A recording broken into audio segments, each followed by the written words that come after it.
Mas Lulu, utak-utaknya suruh mainkan katanya Mbak Bayan. Saya pengen dengar suaranya warga Domba Cin nyanyi bareng-bareng ya. Yang kelingan marang sliramu wong ayu, kaya rindu cedrut jroning atiku. Zaman biyen-biyene aku katon apa, saiki ne aku iki katon apa. Dek semono sliramu nate prasetyo, bunga susah dilakoni kanthi lilo. Mula aku ra ngira yen sliramu citra ninggal krama milih karo priya liya.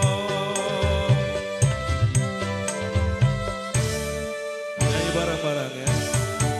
Jancane iki mau salahe sapa, kok nganti sliramu mekatake tresno.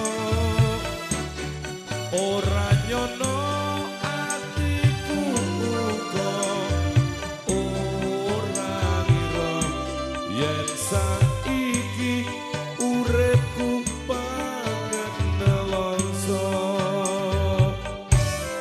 Duh wong ayu mung walengku mring sliramu,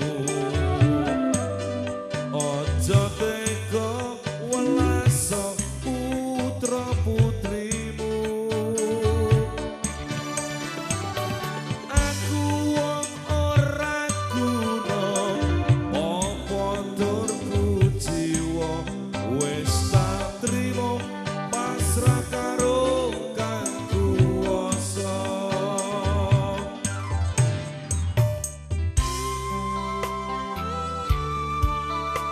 Nadyana aku sik seneng karo kowe, semono go kowe yo seneng karo aku.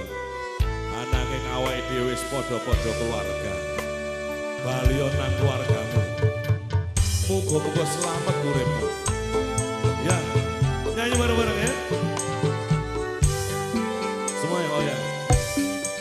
Jancane iki mau salahe sapa, kok nganti sliramu mekatake tresno.